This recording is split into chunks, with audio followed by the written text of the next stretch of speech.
Ako po si Ricky Brosas. Ako si Donna Dominguez. Ako, si Chona Yu. Ako, si Mariel Cruz. Kami ay nagtanong, kami ay nag-usisa. Ako si Arlene de la Cruz at ito ang Radyo Inquirer 990 Special Report.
This is a story about Filipino courage. People who get bullied but never back down. A nation that shows greater strength when faced with bigger foes. Heroes who suffer setbacks but come back better than ever. A country fighting against all odds and being victorious in the end. This is the story of the Filipino people, best told by the Philippine Daily Inquirer. Get more from the country's #1 newspaper with Inquirer Plus digital newsstand. Download now. Tatanungin ko ang lahat ng nararapat itanong. Tatanungin ko si Manong at Manang. Friends, Office mates. Si Obama. at ang barangay tanod. Tatanungin ko ang mga taong dapat tanungin para sa mga bagay na dapat ipaliwanag. Para sa bansang kailangan magtanong. Para sa kinabukasan ng ating bayan.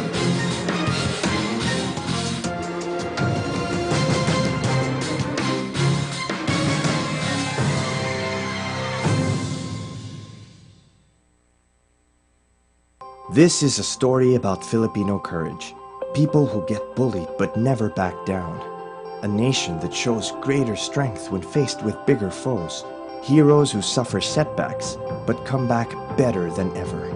A country fighting against all odds and being victorious in the end.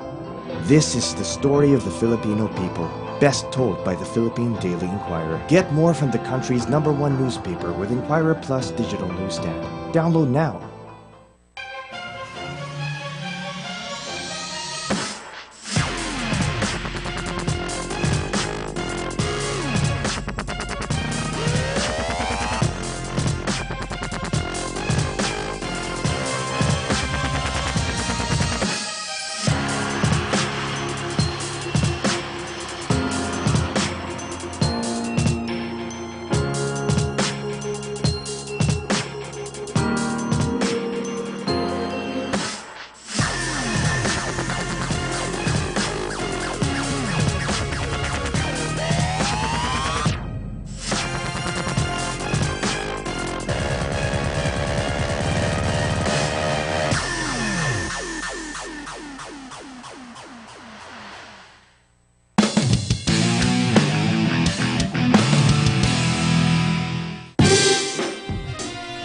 Huddle up, teammates. It's another Thursday evening, and you're at your favorite sports talk hangout, SportsIQ, your Inquirer sports page on air. Good evening. My name is Francis Ochoa, and with me again tonight, as usual, my partner, my teammate, Celeste Flores Colina, the InquirerSport.net sports editor. Teammate, good evening. What's up, What's teammates? up? How are you? Hi, everyone. Hi to all our listeners from all over the world, here in the Philippines. We're live in so many platforms. We're live on Facebook right now, so that's 2.5 million followers. Great, that's great. And then on Radio Inquirer 990 AM and Inquirer Television 990. Yeah, so hello, guys. We had our first viewer from Ireland last year, Yeah. right? So hi. we're hoping for more countries. Really, we're counting. Keep the countries coming. Yeah. So you can also join us on Twitter if you don't have access to all those other things that I told you about. You can go to Twitter, check Inquirer Sports feed. We're tweeting live updates from the show, and you can join the conversation. You just use the hashtag SportsIQ,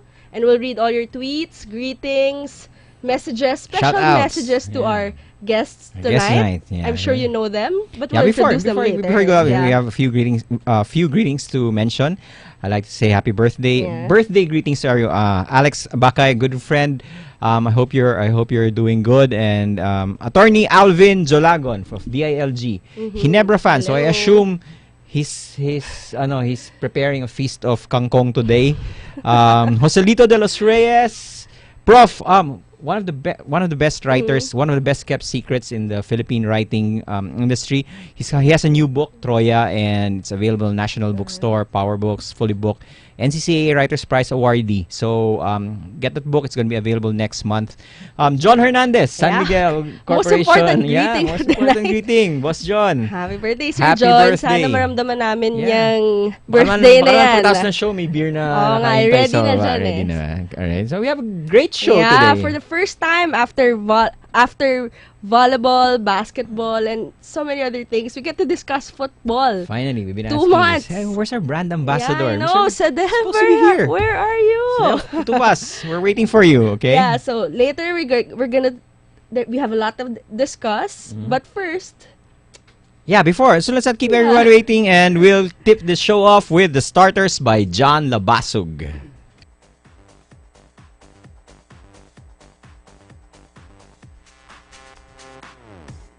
Hello!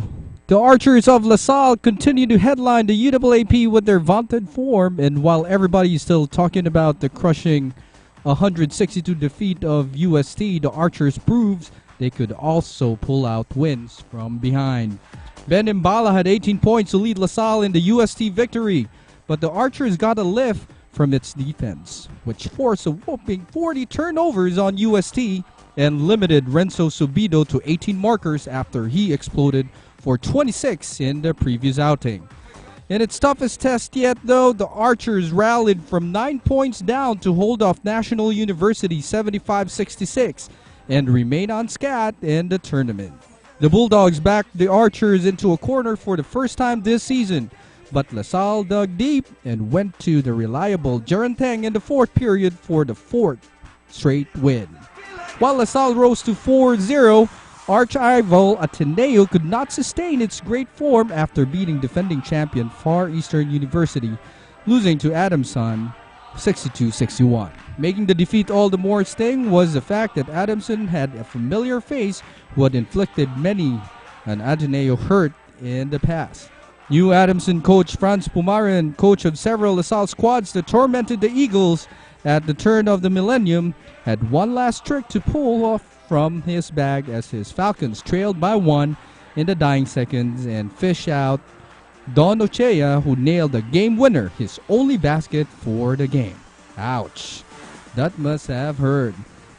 And Pumaren couldn't resist punching in a little reminder about their storied rivalry. Meanwhile, Far Eastern University and University of Santo Tomas bounced back from stinging defeats to suit their burned morals. USC held off hard-fighting University of the Philippines, which swallowed an 11-point deficit but lost steam in the end to yield an 83-77 decision to the Tigers. FEU, meanwhile, needed a win to repair its shattered confidence and got exactly what they needed in a 67-59 victory over University of the East.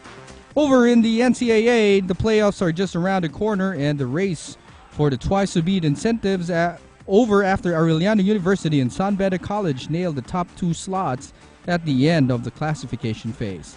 That means Aureliano and San Beda need to win just once to advance to the finals, while their final 4 opponents, Mapua and Perpetual, need to shoot for back-to-backs.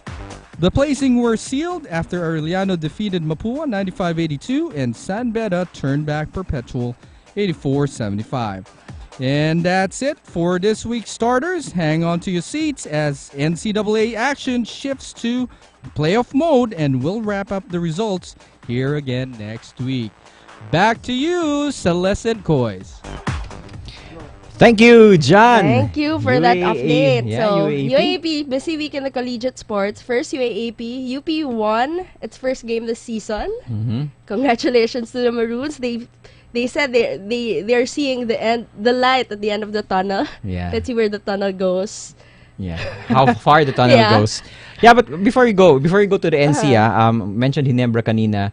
You're gonna be playing the playoffs against Alaska, and like to yeah. greet good friend Tony De La Cruz. Yeah. Who's wish you all listening. who's with us today in the booth. Actually, we really hope that we really wish you all the luck for the twice a week. We know you can do that. I hope you bring no, you. I'm gonna mention it to my friend that you're here, so he's gonna ruin his birthday thing for you. So good luck on the twice a beat. Yeah, PBA also quarterfinal Starts tomorrow. NCAA. And the NCAA, the final four teams are set, but not the placing. Not the placing, so the matchups are not done. Tomorrow's games are really, really crucial. If San Beda wins over Arellano, they get a playoff for number 1. But if Arellano wins, they get the number 1 spot. If Mapua or Perpetual win, they get the number 3. But it doesn't really matter. I don't think it doesn't matter for the 3 and 4 teams because they're up against two really great programs. Solid. Plus they have the twice to beat edge, so you're gonna be tough for them. So good luck to all the teams involved. So from the hard court, we now go to the pitch, and tonight we're gonna discuss football. As I said earlier, this is our first football episode. And it's such a good topic to discuss because we're gonna discuss this great initiative called Football for Peace. And this year, it's gonna have the first UFL official match. Yeah, it's gonna So care it's for me.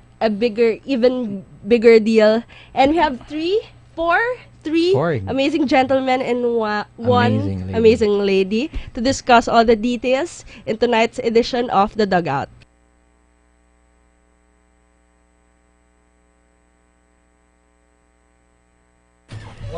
Okay, ladies and gentlemen, our guests for tonight, 3 of them actually are part of the original core of the ASCAL's teams that returned the Philippines to football prominence.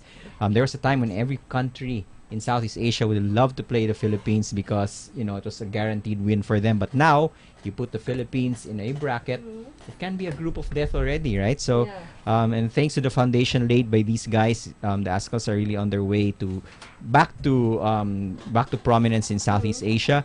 And we'd like to welcome here tonight, ladies and gentlemen, ASCAL's icons, James Young, husband, and Chiefy Kaligdong, and former ASCAL's coach, and now Loyola Meralco coach, Simon McMenemy, and the assistant GM of Loyola Meralco, Miss Bella Fernando. Good evening. Good evening, to our guys. guests. Welcome Good to the evening. show. Welcome Say to the hi. show. We're jam-packed in the It's so studio fun. today. Busy Like studio, this very is- busy studio. It's a very busy. Welcome to SportsIQ. Welcome. Thank you for having us. Welcome. Yeah. It's actually James' second time here on SportsIQ. Like Yeah. 5 years ago, You he remember visited 5 us years with ago? his I brother. You and your brother were here 5 years ago. Phil did all so- the talking, I think. That's not like him. now that he's not here, you get the chance to really talk about it. Okay. So, well, before we get started, just a few icebreakers for our football fans. The rest of the 3 of you guys. You guys basically jump-started the return of football to prominence, and along with guys like, of course, your brother Phil and Ali Borromeo. What do you feel about when you look back and you talk about your place in football history? What do you feel about being part of that group, the very special group? I think it's better you two. Go on, you because it's an honor, and we're very grateful and happy. We're part of the history, and we bring the football, new sports in the country. So yeah, for me it's playing with these guys it's amazing, and they inspire a lot of kids, players all over the Philippines.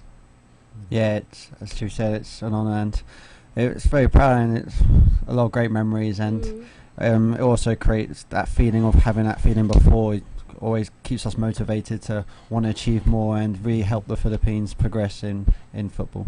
This is like, if you remember that trip to Vietnam, that was like both sides of the moon, the dark and the light side. You left, no one even noticed that you guys flew to Vietnam, and all of a sudden you fly back home. Everyone wants a piece of you. How talk about that experience, that turnaround that football made in just a single tournament. I think what was great about how things panned out was the timing of everything. Obviously, as you just said, we went out there and no one knew there was a national team. No one knew, but we did so well in the first game against Singapore, and that game wasn't live on TV. So because we got that draw against Singapore, one of the best results we had in a while, the TV stations picked up the next game against Vietnam, and the Vietnam game was the one really that kind of changed everything. So if you're a fan and you're switching on for the first time and you see, oh, the Philippines have got a football team, I might just watch this game. If there's one game in the history of the Philippines you actually want to watch, to turn the TV on and that's the first game you see, that's the one you want. So then it just hooked so many people, and it just it's like pushing a little snowball off a cliff. It gathered pace hugely. So if you want to write a book about the rise of the ASCALs, that's where you start. Vietnam. That would be it. Talk about our experience about the Vietnam game. You remember what do you remember most about it? I mean, I know it's 5 years ago, so such a long time ago. No, I think what sticks in my mind is, as Coach said, we had a really good result the first game against Singapore, and after the game, the Singapore game where we drew 1-1, where Chris Greatwich got the equaliser, some of the Vietnam fans, Vietnam was set to play next against who were they playing? Myanmar. Yeah, they were playing Myanmar. And actually, the Vietnamese fans were applauding us, welcoming us here, saying, "Good result, well done."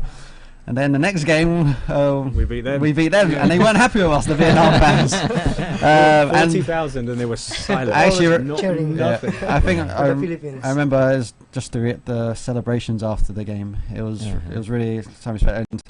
And I think it's a journalist, he actually got some of the recordings where some of the players on the bench threw the ice on the floor and would do Klinsmans on the floor.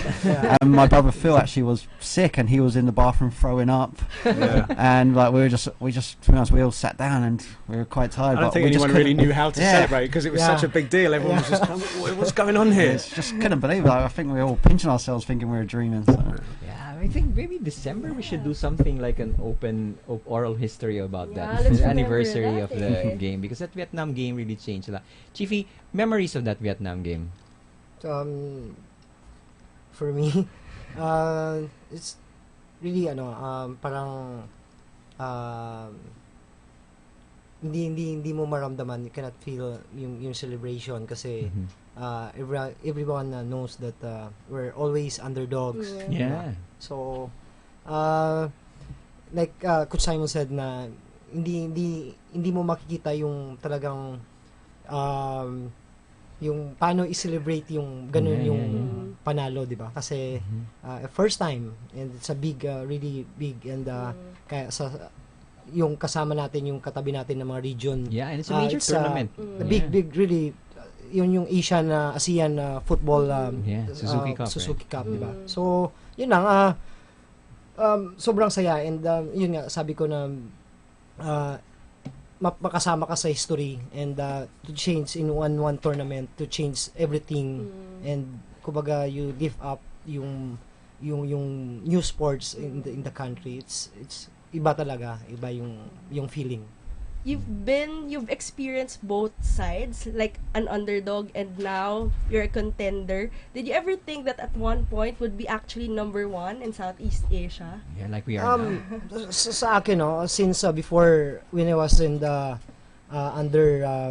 before kay Coach Simon, it's a Coach Aris and Japanese coach, and sabi ko lang na, and I always think, and with playing alongside with Ali and as a team captain before. So sabi ko sa kanya na I told him na darating yung time, the right time na we can we can change, and tayo yung magsisimula talaga, yung tayo mag-iiba ng history sa football. So especially you, Chiefy, ikaw yung naabutan mo yung time na yung mga 11-0 results, di ba? Grabe yun, no? And everyone kumbaga, it's we bring and we encourage yung mga local teammates, no? So ito na yung pagkakataon, and ito yung kumbaga, ito yung bunga sa paghihirap and preparation, and pagdating ni Coach Simon, we're well motivated, no? And he brings a lot of kumbaga yung he talk everyone na kahit yung mga hindi namin naramdaman na meron siyang special treatment in sa team, no? And he treats everyone. I've got to stop Chiefy there, because Chiefy worked very, very hard to make sure they're as much as I was the leader in that sense, in that was my role. But this guy probably taught me more about being a Filipino than anything has in the last 2 years, because he would constantly remind me, if I stood up in a room and there's 2 tables, he would make sure that I stood right in the middle and talked evenly to everyone. So he was on my case, reminding me every single time. And it's because I had individuals of that strength and character. Him and Ali Borromeo was kind of, you were kind of head of the local guys, and you had Ali Borromeo who's head of, and we were just able to bring it all together. But it was because of exactly what he's talking about that it kind of worked. I mean, everybody, there was no favoritism. Everyone contributed. Tried very hard not to.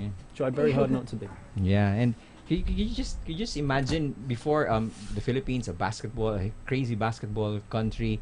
And all of a sudden, there were inside jokes about they knew these inside jokes about parking the bus. I mean, no one ever even knew what that meant. Before. All of a sudden, people were talking about it, like I know football. Yeah, I know what parking the bus means. You know? Actually, it's really the most common term. If you want to pretend that you know football, you say park the bus, park the bus. And everything. So just really strange. The conversation, how the conversation shifted in the sports pages. Is it weird that I'm quite proud of that? Is it strange that I feel quite strangely proud that you know what that means? Every turning point for a sport, there's really that one game that turns a point. Even volleyball's rise today, we always credit it, remember, to the Ateneo LaSalle finals. That's what started it off. And you know, for you guys, and we always look back to that Suzuki Cup team that really changed everything for football. Everything that happened now really was born from that. From that squad. So we're really proud of you guys, and we're happy to him. We're happy that happened for you, and really thankful to you guys.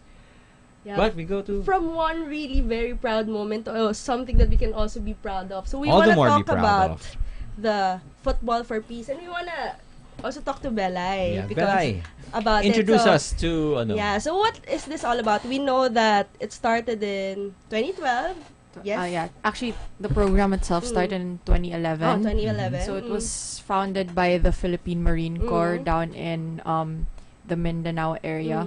They actually wanted to promote sport, specifically football, to the kids there who are so used to a certain way of life, if you know what I mean. Like that's the area where war-torn area. So they're more prone to carry guns than books, or guns than soccer balls. So the Marines, they decided to, we're gonna do our part and just start coaching these kids. And the balls, they wouldn't last very long. So they needed to look for help na.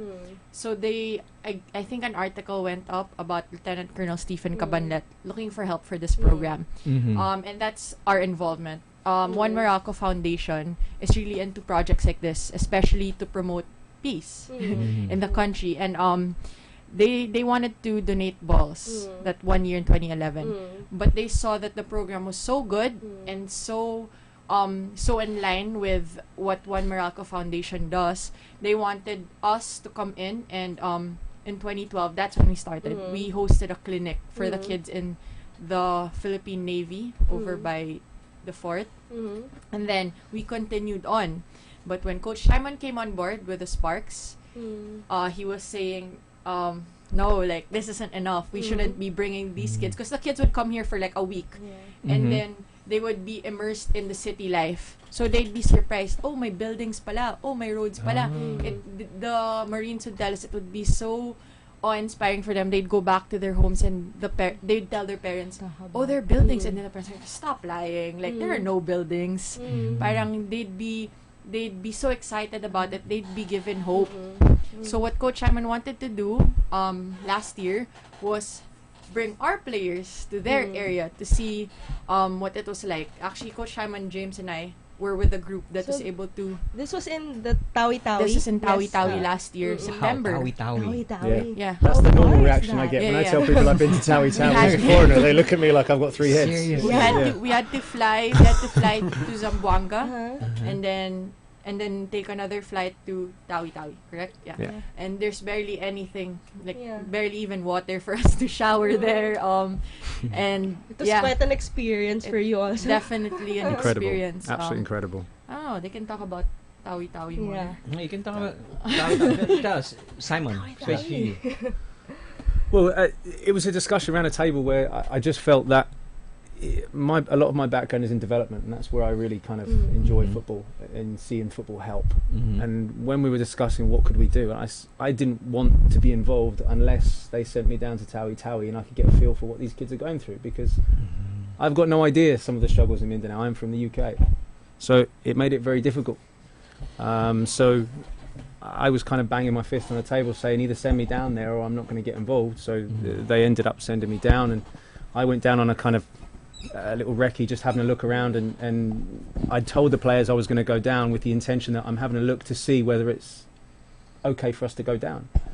And I went down and had a fabulous experience with the Marines for 2 days, flew back, and then I got 10 of the guys together and I said, right, listen, you're going to have to take some brave pills. We're going to get on a plane and we're going to go down to Tawi. And the reaction was one I won't mention again on air, but it took quite a bit of convincing to get them down there. And I think even on the flight on the way down, there was some very nervous faces. But the experience you got coming away from it's such an untouched place. And to take football down there, and people wouldn't believe that was James Younghusband. They had to go and ask him whether it was James, because there's no way James Younghusband would go from Manila to Mindanao.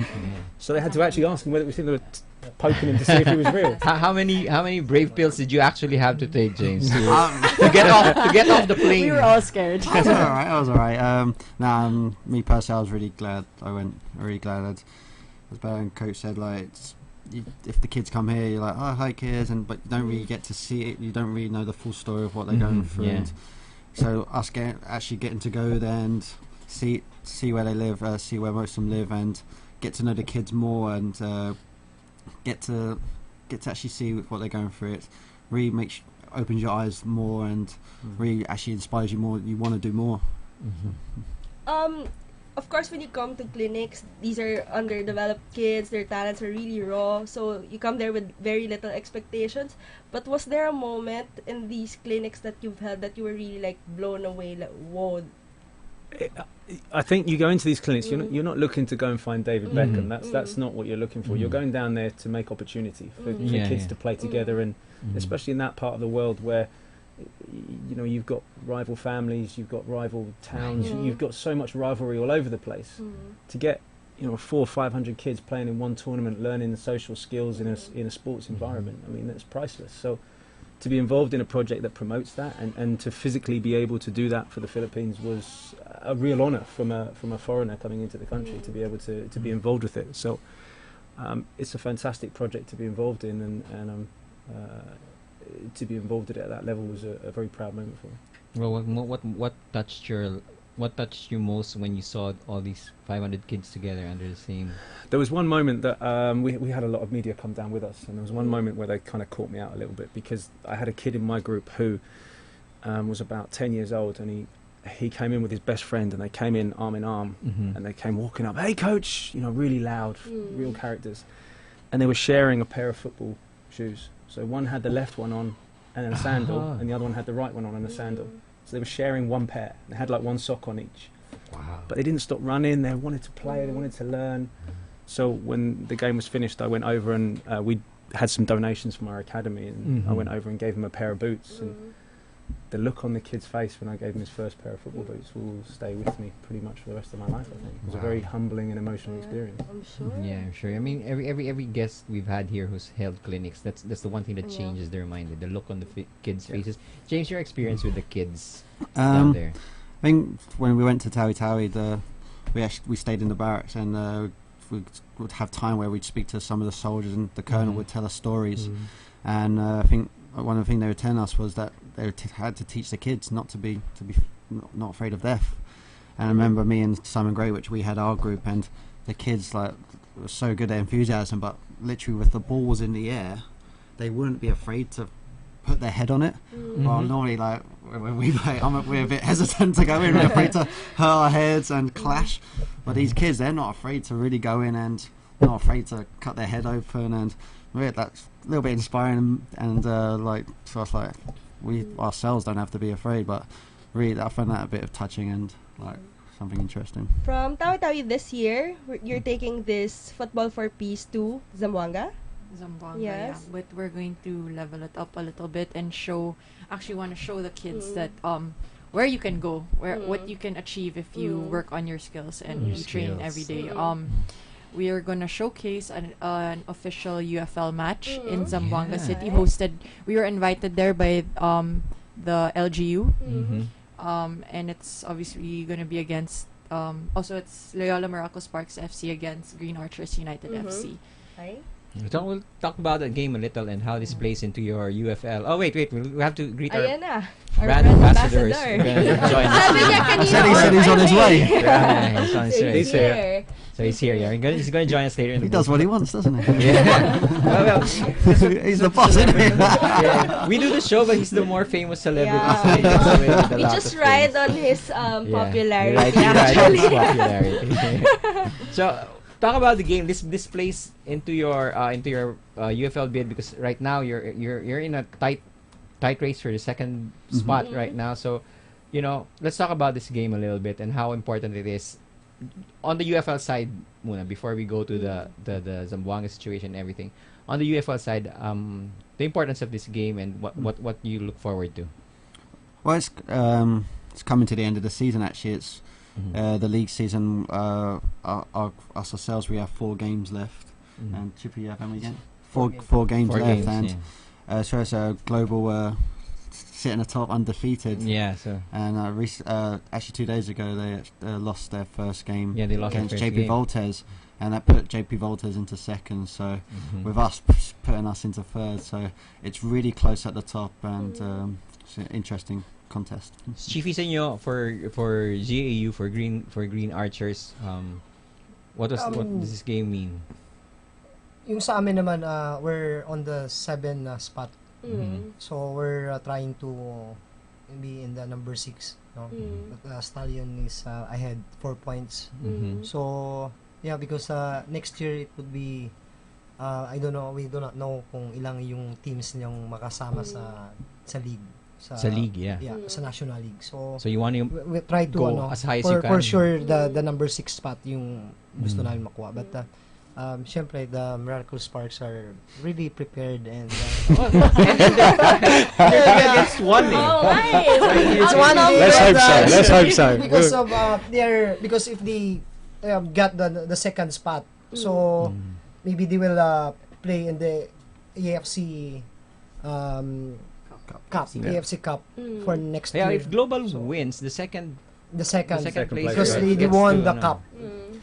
That's what gives this game actually added importance, because the idea was, okay, it's not a nice idea to go and play a game in Zamboanga, but you don't want to be the coach that gives up points by playing a charity game, or a game for the benefit of others, when really we should be concentrated on succeeding. So as much as it's going to be an exhibition down there, I think people are going to get a real taste of a full-blooded, no-holds-barred UFL game that both teams are really going to try very hard to win. So a little bit more than just a kind of exhibition game. It's not just before people mistake this to be an exhibition. No, it's game. not. It's an exhibition of football, but it's a very serious game.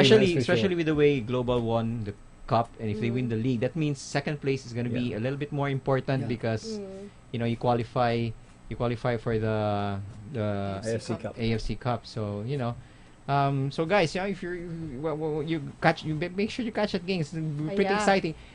Chiefy, what does it mean to play in front of Zamboanga fans for you personally? I mean, it's a grateful by playing football in Zamboanga, no? That and I hope by playing football in Zamboanga City, also helping the people in the through football, and we magkaroon ng peace, and I hope playing football and sa city, sa Zamboanga City, we our football skills and for sharing, we could able to touch everybody's lives, and the kids ma-inspire sila, and makita nila yung mga that yung quality of the game, and yung quality ng individual players. Sana ma-inspire sila, and makikita ng mga tao doon na encourage and motivate yung mga tao doon sa paglalaro ng football, we can change their mind and para into sports, no, mahilig sila sa sports. Wait, before, let's acknowledge our brand The ambassador. president of our brand ambassadors. He's here. Finally. Here. Slightly late. You can pitch in your questions anytime. So the walang star problema. quality of the show just really went just up amped a up, notch. Yeah. Not really. So I want to ask James, what do you look for? What do you look forward most about this trip? This trip, yeah. I think as a young kid, you get into football, and then you obviously see your idols, your role models, and you see them perform in front of lots of people. And I think as your kid, that's what you really want to do. You really want to perform in front of lots of people and really enjoy the game of football. And I think that's what I'm looking forward to. People getting to experience, people getting to experience football maybe for the first time, and I think that's one of our goals here, like to really promote the sport and get more people into the sport, supporting UFL teams, Morocco archers, and then getting them to support the Philippine ASCAL. So it's just getting to promote the sport. Good. Simon and Bella, take this question. You said that one of the intentions of the UFL bringing it there is that these kids can see that if they pick football, there's something that they can aspire for. It's like an aspirational game for these kids. If this is there any like infrastructure for them? Like if there's a kid who's really good, finds out really good, he wants to pursue, how does he use this experience to be able to come to Manila? And do you have something like with the LGUs? Are you connected to the LGUs or something? Well, not currently. With the LGU of, as I mentioned, the LGU of Zamboanga's pretty close since we visited there before. Coach Simon's been again quite recently. We look to build towards that actually. Chiefy touched a little bit on the National League.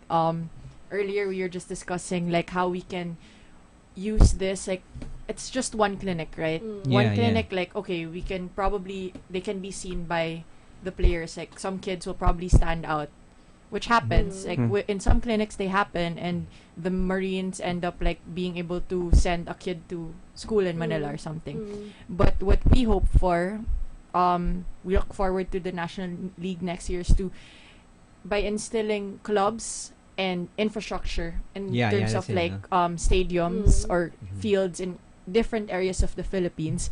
We hope to be able to do like satellite clinics or academies all over the Philippines to properly make this, something that's feasible, possible, and something that there's a direct route towards the Manila clubs or the clubs that are given exposure. Because the moment you get guys like Chiefy, guys like James playing there, like James said, you see your idols, all of a sudden you have something to aspire for. You have something kind of want to be there. there. Well, I think that's why we wanted to take the game down there. Is that there is a lot of football interest in Zamboanga. Every time I've been down there, there's hundreds of kids who want to play.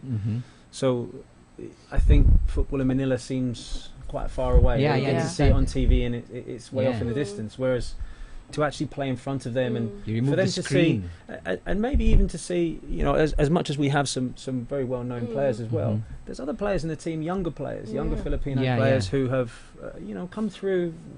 One's come from Japan and decided to follow his family's history and ended up playing for the Philippines. So we have players from all over, and really, you're not going to find very talented players that are ready to go into the UFL. But if you can sow a seed just from playing a game, someone comes out, loves the sport, it feels so much more tangible. It's so much more within their grasp. And I think that the more we can do in these provinces and in the UFL and other teams as well, hopefully taking our lead, the more the sport's going to grow, and the more we can get young players from the Philippines into the sport and eventually playing next to these guys with the ASCAL. Simon, you've mentioned that this is not going to be your first time. You've been there several times. Have you got a sense that your trips there are starting to make headway? Like there's the interest has been increasing, talent level. Not maybe there's no talent. That's like you said, you're not looking for any talent that jumps out, but at least at every clinic that you've gone through, you see marked improvements in interest in stuff like that. One of the first things I noticed when I went down, I was back there about 3 weeks ago, and I went to Ateneo School, and their pitch is not the best. It's very bobbly. But as soon as I got out the car, there was about 100 kids just came running straight over to me. And one of them was the teacher. The teacher came running across the field to meet me as well, because he'd watched the Vietnam game, and he was a big football fan. Yeah. And to go so far from home to a place where you're not supposed to go, that's what I'm told as a British national. Yeah. That's not a great place for me to be. I presume you have your warning. Yeah. But to go down there and meet a guy who is football mad and wants to worship the ground you walk on, and is incredibly humbling to go down there and see the effect that, you know, these guys put a lot of effort into those games. But we weren't thinking about that at the time in 2010. So to see the after effect of that so far away from home, in the middle of Mindanao, every time you go back, you can see more and more people playing football. And I think that by us going down there is just really gonna hopefully just ignite that passion for football again in that area. Yeah, because it's like you just now have to throw the match into the thing, and hopefully it's the catalyst that just, you know, the whole thing takes light. And if we can go back, we've already had discussions about the next thing, whether it's something that we can do, you know, annually. But you know, our commitment to being down there and trying to raise the game on all levels, be it from the players, be it from the management, be it from the foundations, are very real. So what's the itinerary? So day one is going to be the match. We're just gonna we'll save it. There's a match. And there's a match. There's a clinic for sure. There's a clinic. So you're gonna run the clinics? Yes. The players will be involved in the clinic as well. Yeah. Who are the kids going to be in the clinics? Do you are these pre-selected or? So we have the kids. They pick them from the areas that are involved with football for peace. The Marine Corps or the Football for Peace program are the ones in charge of it. But actually, this match is also in memorial of Colonel Tiny Perez. So we have selected 22 of his kids from Basilan specifically to walk the players on for the match, and they're gonna be part of the clinic. Oh, that's really nice. How many kids are there going to be? The total's 200. There'll be 200 kids in the clinic. Wow, and we had that's to a limit lot, that because we were asked to do 500. And I just simply said no. It's gonna be hard to very do hard. drills. Yeah, very hard to do to work with 500 kids. 500. Yeah. Are there gonna be like adults there in the clinic or just really kids? You're And they're limiting all it to kids lang. Yeah. So that's great, no? They don't just, this is not like a pocket clinic. They don't do this once a year. They're continuously training under the Marines. So they call Yeah, I was gonna ask that. What's the follow up? Normally, kasi you need something like a follow through to mark how improvement is going on there. So this is what they do. They train with continuously. It's a with the continuous. Marines. It's all year round, and they get selected. Like the only thing that would prevent them, I guess, is if there's issues like in their area or they don't get permission. But the Marines were telling us that the best thing was they stopped fearing the Marines, because before they would be like, they'd fear them, the kids would. But now they call them coach, because they really train them all year round, and this is just like a treat for them. Like it's a special coaching, a special thing that basically we're not really coaching them. We're really just And these are the Marines. Is there a program for them too? Well, the whole idea behind the project is that it's actually the Marines that are doing the football coaching. So it's full soldiers, getting football kit on and going and working with these kids. So the last time I went down, I did a clinic with the soldiers. So I took all the Marines and told them how to coach basic ideas, and then they take those ideas out into all of the different various... So there's a technology that's left behind to make sure that it gets taught. I'm a big believer in legacy. Such is why I'm here after 2010. So we have to be able to go in and do something and make it last. And if that takes equipment from us, from One Moralco, from Green Archers, from whoever it is, these are things we need to do because it affects so many, and it creates opportunity for so many to play. So this is why we're going back and playing a game in Zamboanga. It came off the back of our visit to Tawi Tawi when someone else, what's next? So we said, let's go and play a game down there. And then whatever comes next, those discussions already been having. But it's a great organisation, it's a great charity, and it's doing some wondrous things in a very dangerous part of the world. You spoke about legacy. If there's one thing that you hope to leave in Zamboanga by doing this, let's ask all of them. What would that be? Go on, Chafee. I just really hope that people they they get more into football. That's always been my goal. And legacy wise, it's just helping contribute to helping develop the sport here. Me and Phil, we always go on about, we always reminisce about our story of how we came to the Philippines and met Sadelf in 2005 and joined playing for the national team. And we're always like funny how it came about. And old Ascals fans will always refer to you brothers as the video game guys. Yeah, right? exactly. That's it. That's it. So it's again, like, we enjoy what we do, and like I'm happy just getting more kids playing football. And me personally, football's done so much for me. It's helped me with life, and sound kind of dramatic here and cliche but it's like there's always, life is about ups and downs, and like football helps you get through that, and like you meet people, they become like, with football they become like your family, and really does teach you life lessons and helps you get on. Chifi, what legacy? What we hope to if leave you want to in leave in Zamboanga, what do you want to leave in Zamboanga? Yun nga yung sabi ko na for this football clinics and one game for Zamboanga, no, sana ma-encourage and mapalaga nila yung one game, no, makita nila yung mga football role model, no, and mga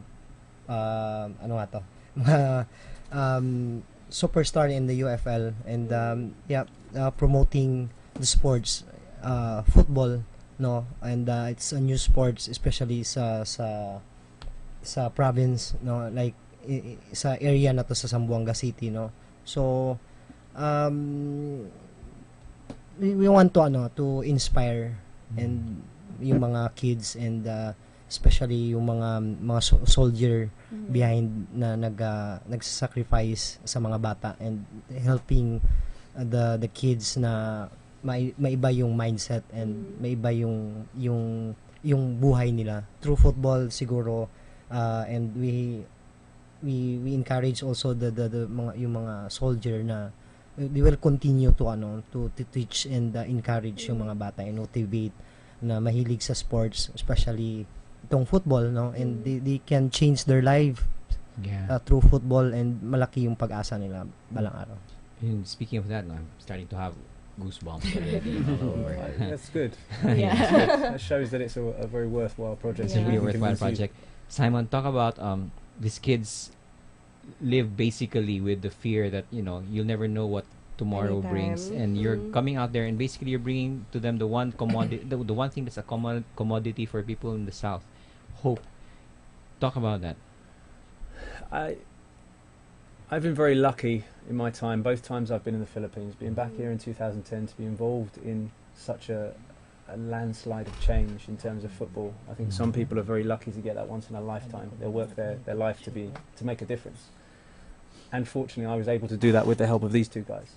So the opportunity to come back and take a football club to an area that is crying out for some assistance, some opportunity, some belief, some faith, is another very proud thing that I'm able to achieve. And no matter how long I'm in the country for, whether it's another month or another 10 years, I want this to be something that I point back at and say, my time in the Philippines, the first time I was here, I made a difference from the top end, and the time I came back, I made a difference at the bottom end. So amazing. I just want to make a difference, and not being too cheesy, but no, it's true. We're talking about some serious things here. So I think I think down south really there's no space for cheesiness. They need all the hope they can get for the future. They need all the happy memories they can get down there. But obviously this is one huge risk. Let's not belittle the security issues, right? It's one huge risk for One Meralco. What's the spirit behind One Meralco's push to really make sure that football for peace continues? And just talk about the involvement and everything that you're taking there to Zamboanga. The foundation is doing for Zamboanga. Pardon the cheesiness, but it stems from the tagline of Meralco itself. May liwanag ang bukas, right? I think that the thrust of One Meralco is to bring light. They try to energize areas with no light, and it's such a perfect it's such perfect harmony to bring this type of project, and then they have their sports teams, specifically the football, which is already initiated there. So because actually, what we were able to visit an island in Tawi-Tawi that literally no electricity, but they recognized James. No electricity. So they're like perfect. The school had no electricity, and one of the projects is giving students like a light, a study light. So when our president, Mr. Jeffrey Tarayaw, came to visit with us, he was like, perfect, they have a soccer pitch, maybe we could come back, bring lamps for the students, and then we could do another clinic here. So it just ties in everything that they stand for and are about, and they want to continue to progress the project, and it makes them look good too. It makes One Meralco look good. Yeah, and this is one of the times when really sports gets moved a lot. When we really appreciate sports, because a lot of times we're so caught up in we're so caught up in the competition and everything, and all the contracts and everything. At a certain point, sports gives back, and it gives back in a really big way, because it inspires. Tony De La Cruz has his own clinics every summer, and kids, just to provide hope for these kids. And I understand. This is not even the only clinics that you guys give up, right, Simon? Simon, you have clinic. You want to talk about clinics that you host others? Last 2 years ago, ay nag-clinic ako sa Maguindanao. It's a football for peace also. So what it's a ASCAL foundation. So Sir Dan sent me in Maguindanao to conduct 300 kids, Muslim kids. To promote also football in Maguindanao. So it's really nice, and like James na sinabi niya na yung mga kids na to na hindi takot sa masaktan, and they really want to learn in sports, especially yung football. So it's really it's ma-touch ka talaga, kasi yung mga kids na to na hindi mo alam kung saan galing, and hindi nag-aaral, but pagdating nila na when I started yung mga exercise and drills, and nakikinig talaga sila in the follow instruction. So nakakatuwa, and sana yung Meralco Sparks and the ASCAL Foundation will continue this program, to promote and to give, kumbaga, yung magbibigay ng pag-asa sa mga bata, especially in the south. James, you and your brother Phil are like big on clinics, so every for coming so up long. For so long you've been giving up. Yeah, well, whenever we hear there's a clinic, me and Phil and our teammates, we always want to get involved, because we know how important they are. And also before 2010, me and Phil, we came here actually to the Philippines, and we set up the Young Husband Football Academy. And because we really see that as a real long-term plan, where me and Phil, we know we won't be able to play forever, and we really want to become coaches after we stop playing, and help, as I said, really develop the sport here. But it's good. And there's a lot more academies now, and I think it's good. It shows how many more kids are getting involved in football, and how much the sport has progressed. So I hope there's more clinics in the future, and as we said, we hope that this is not just a one-off trip. I'm sure that there'll be more, and we want it to make more annual, and we really want to have more of these trips. Simon, you have anything coming up that you'd like to invite people to? You have clinics too, or? We'd love you to come to the game. we have a big stadium up at Rizal, and it's very empty sometimes. Saturday. It gets quite lonely up there sometimes. Saturday.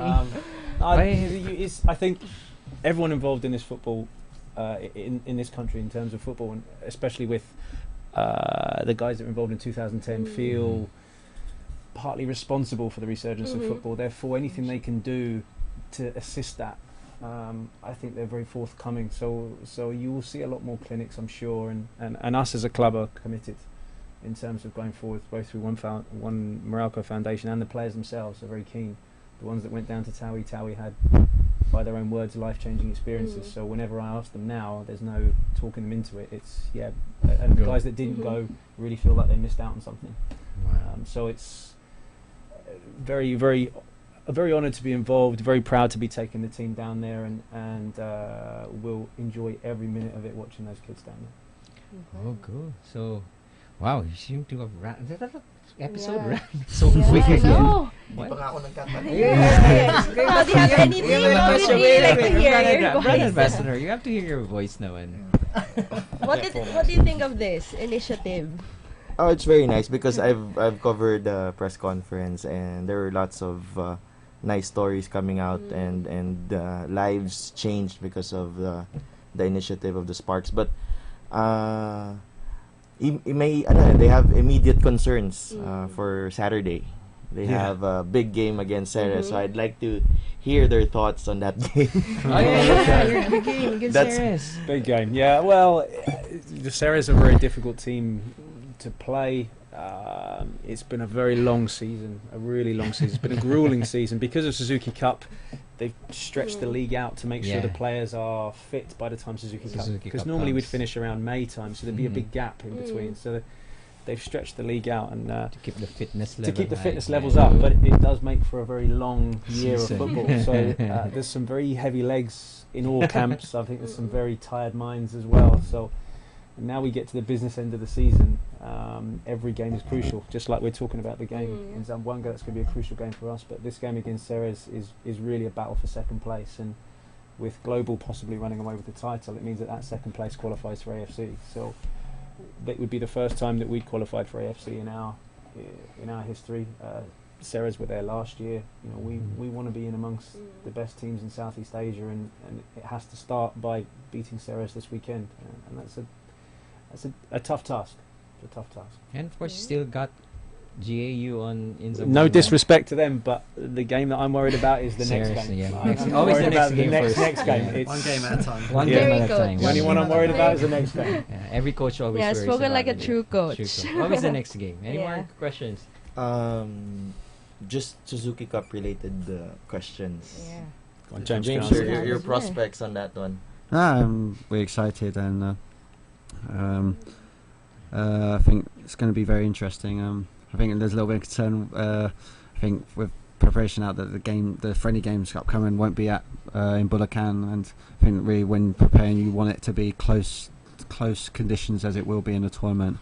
But it'll be it's going to be very interesting playing against the three teams who've knocked us out in all three previous Suzuki Cups. So, and I would just really hope that we have a great turnout and great support a lot throughout stadium, because I think we really need that, and it'll be really intimidating for the opponents coming here. I think we have a really good opportunity here. It's a crucial year for Philippine football and an exciting year, like with game being in play in Zamboanga, and then with the National League being planned for next year, Suzuki That's Cup. A sure thing, right? Almost. Yeah, almost. Yeah, so Let's go 90%. I think as well with our recent game in Kyrgyzstan, getting victory there was a big confidence boost for everyone, and we just really want to prove it in Suzuki Cup and win the championship. Yeah. One more for Chiefy, the newest member of the coaching staff. Ask us, anong mo? What are your thoughts on your new role?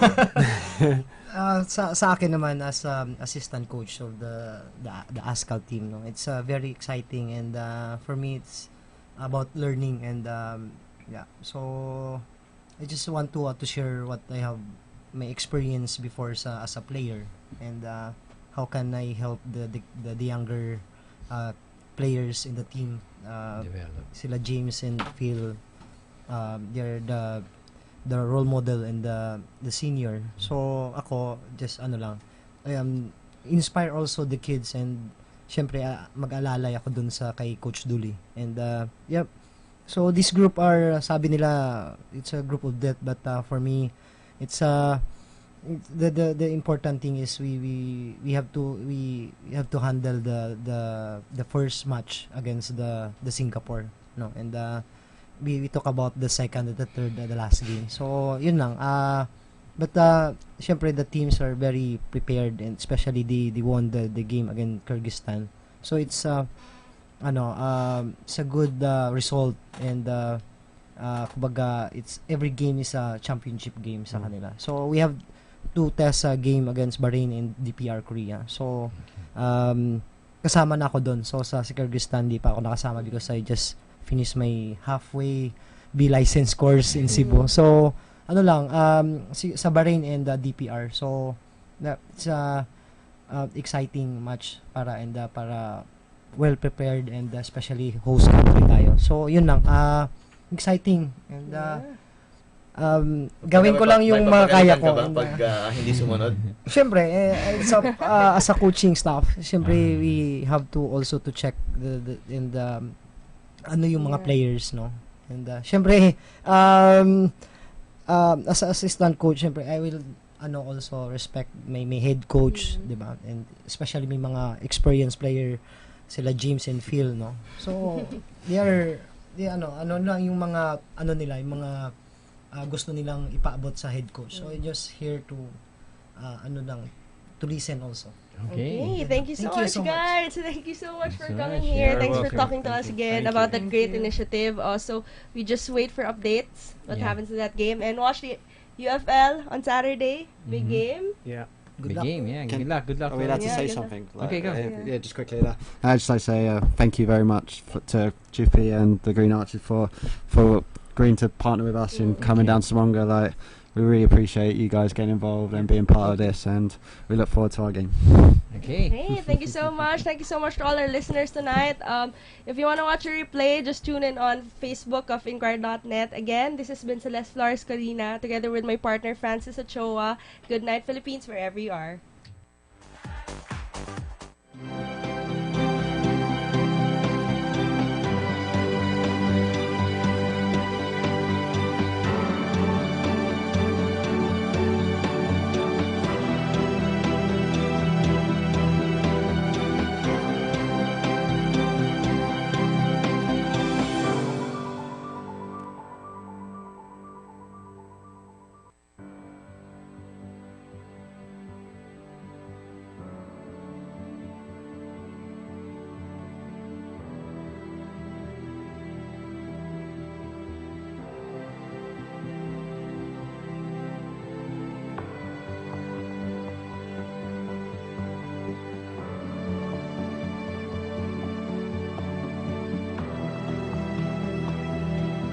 Winning Lotto numbers, hatid ng PCSO at PTV4. Press ng button sa Lotto 642 draw. Meanwhile, 49 balls po ang laman ng draw machine at kumpleto po ang bilang 1 to 49. Ang tanong, ano-ano kaya mga numero ang mapipili? For our first lucky number, we have the number 15. Paulit-ulit po naming paalala sa ating mga kababayan, huwag pong maniniwala at magpapaloko sa mga text o tawag. Sasabihin na kayo nanalo sa loto kapalit ng pera o cellphone load dahil scam po yan. The second number, number 12. Para po sa mga hindi pa nakakaalam, ang Super Lotto 649 ay isang pari mutual game. Kung dalawa higit pa ang jackpot winners, paghahatian po nila equally ang jackpot prize. Ano kaya ang ating third number? We have the number 39. Pari mutual din po ang mga consolation prizes. Maaari po kayong manalo from 20 pesos up to 70,000 pesos. Here is our fourth number. We have the number 47. Huwag na pong iutos sa mga bata ang pagbili ng lotto tickets dahil 18 years old pataas lamang po ang pinapayagang bumili ng ticket at maglaro ng mga lotto games. Our fifth number, we have the number 32. Isang bola na lamang po ang hinihintay natin na kukumpleto sa ating Super Lotto winning combination ngayong gabi. Para sa iyo na kaya ang ating Super Jackpot? And for our sixth and final number, we have the number 11. Philippines. Here are the official Super Lotto winning numbers in any order. We have 15, 12, 39, 47, 32, and 11 for the jackpot prize of 51,498,072 pesos. Multimilyong jackpot ang dala ng isa pang pari mutual game. Let's play Lotto 642. Our Lotto 642 jackpot prize for tonight is 6 million pesos. Once again, Miss De Guzman, ma'am, please press that button and let's now play Lotto 642. Maraming salamat po muli sa ating chairperson at sa members ng ating panel of judges sa paglalaan ng oras para samahan kaming maghatid ng swerte. 42 balls naman po ang laman ng ating draw machine and we will be waiting for 6 lucky balls. The first number, the number 40. Ang Lotto 642 ay isa ring pari-mutual game. Halimbawa, kung isa lang ang jackpot winner, solong-solo po niya ang jackpot prize. Pero, paghahatian naman po ang jackpot prize kung dalawa o higit pa ang jackpot winners. The second number, number 31.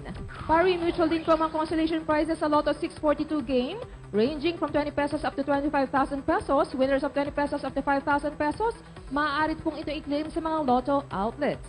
The third number, number 18.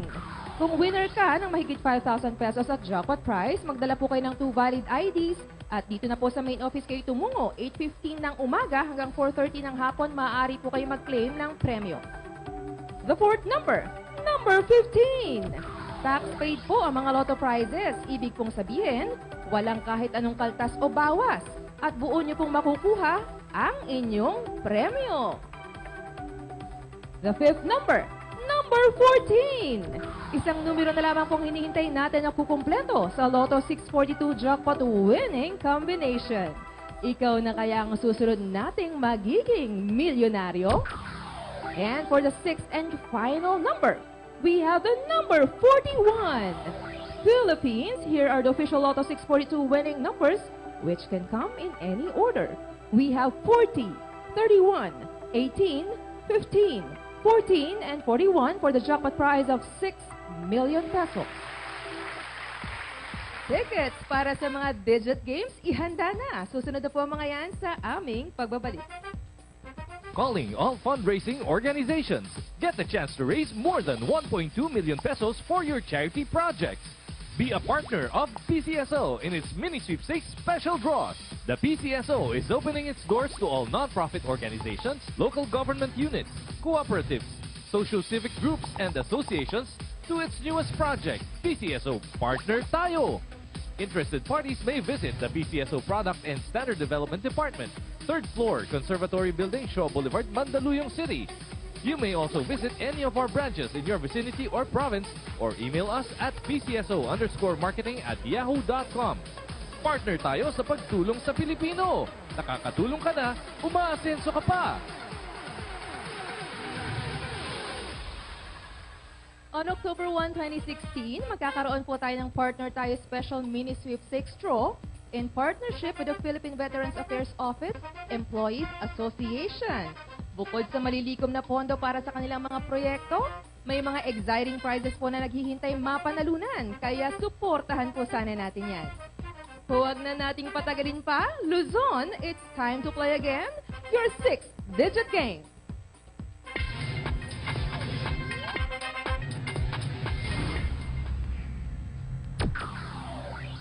Six-digit players, wala po tayong winner last Tuesday at ang naipong first prize pool ay umabot na po sa mahigit 300,000 pesos as of our last draw. Ang 6-digit po ay isang pari-mutual game. Ibig sabihin, kung dalawa o higit pa ang mananalo ng first prize, hahatiin po ang first prize equally kung ilan po ang first prize winners. Kung sakali naman po na maraming manalo ng first prize ngayong gabi, 150,000 pesos po ang premyong iuwi ng bawat first prize winner. And there you have it, our 6-digit winning combination for tonight. The first digit is number 9. The second digit, number 6. The third digit, number 2.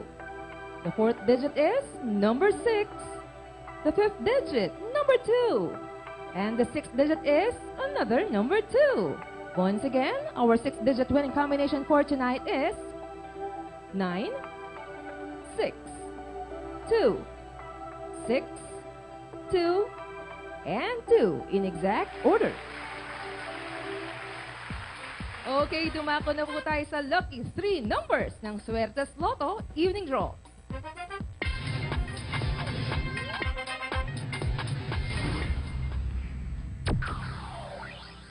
Luzon, Visayas, and Mindanao, nasa evening draw na po tayo ng Suertes Lotto. Sa game na ito, kailangan lamang mag-match ang iyong 3 numbers sa Suertes Lotto winning combination in exact order. At pag nakuha mo ang Suertes Lotto in exact order, panalo ka ng 4,500 pesos. Playing by the Rambolito system play wins you 750 or 1,500 pesos. Nakapili na po ang ating digit machines. For our first digit, we have number 2. The second digit, number 3. And the third digit is the number 7. Double check your tickets. Our Suertes Lotto winning combination for tonight is 2, 3, and 7 in exact order. Ang paboritong 2-number game ng Pilipinas, susunod na. Let's play Easy 2 Lotto.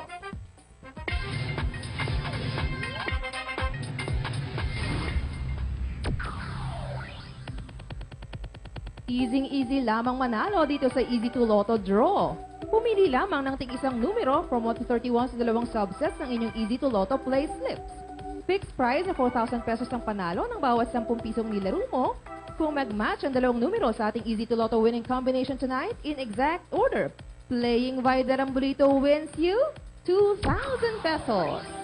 Nakapili na po ng Easy 2 Lotto winning numbers ang ating draw machines. For our first number, we have the number 14. And the second number is the number 21. Recapping tonight's Easy 2 Lotto winning numbers, we have 14 and 21 in exact order.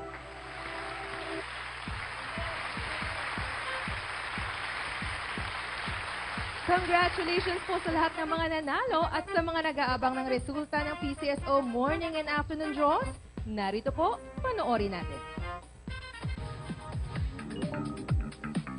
The results of our 11 a.m. draws for the Easy 2 Lotto winning numbers are 2 and 1 in exact order. For the Suertes Lotto winning combination is 6, 2, and 9 in exact order.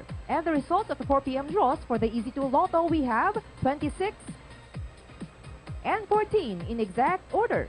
And for the Suertes Lotto, the lucky numbers are 2, 6, and 6 in exact order.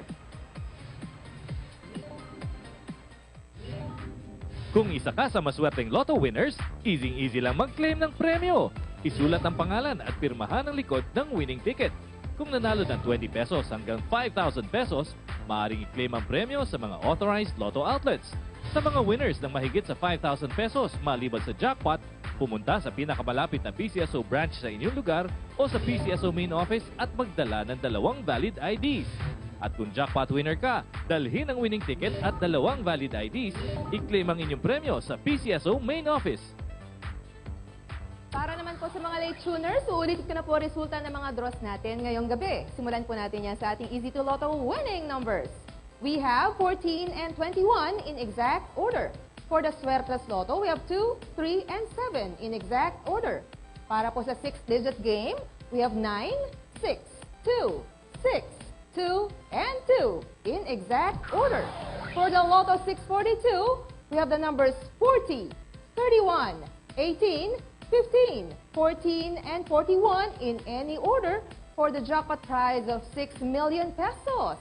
And for the Super Lotto 649, we have the numbers 15, 12, 39, 47, 32, and 11 in any order po yan for the jackpot prize of 51,498,072 pesos.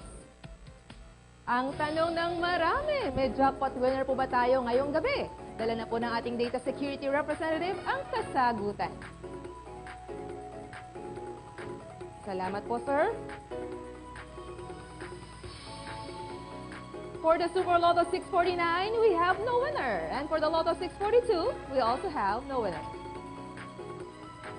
Para po sa PCSO, ako po si Cherise De Castro. Maraming salamat. Magandang gabi pong muli sa inyong lahat. And please stay tuned. PTV News is coming up next. Ang bahaging ito ay inihatid sa inyo ng PCSO at ng PTV4.